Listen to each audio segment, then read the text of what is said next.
Salutare tuturor și bine v-am găsit la primul episod de pe acest canal. Astăzi vreau să vorbim în detaliu despre sezonul 11, așa că haideți să nu mai stăm la vorbă, like, follow, comentariu, share și hai să-i dăm drumul.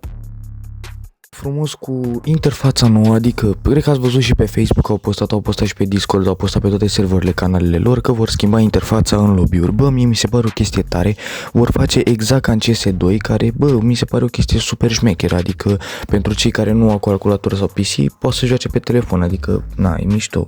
Bun, acum vom trece la noile skin-uri care se vor adăuga în noul update din sezon 11 Stand of 2.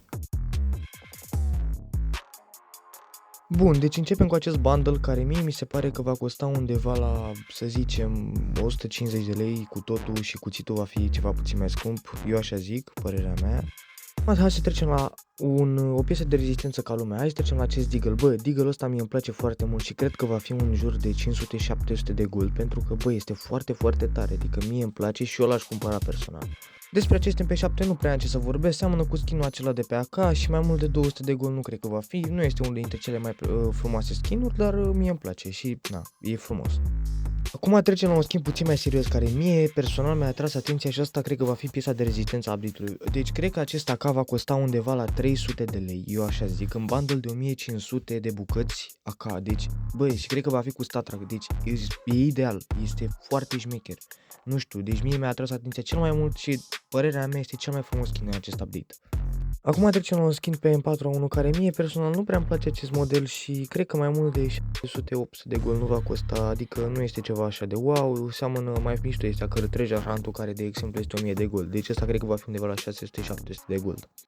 Bun, acum trecem la valul Genesis care eu cred în opinia mea că va costa 400 de gold și nu prea avem ce discuta despre el, este exact ca și AK-ul, este identic. Acum trecem la cuțitele din acest update, care mie personal nu mi se par ceva wow, dar sunt frumoșele față de celelalte care au fost băgate până acum.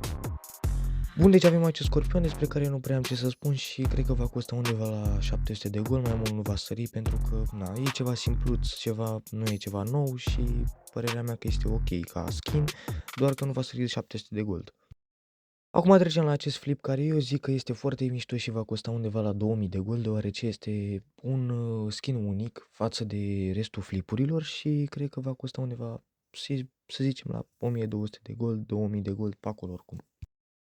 Și cu asta încheiem. Ceea ce mi-a mai atras atenția mie în acest update este că vor să rezolve faza cu hacking-ul, cu rankurile, pentru că mulți au rankuri mari pe bază de hacking și chiar nu este corect față de ceilalți care joacă corect.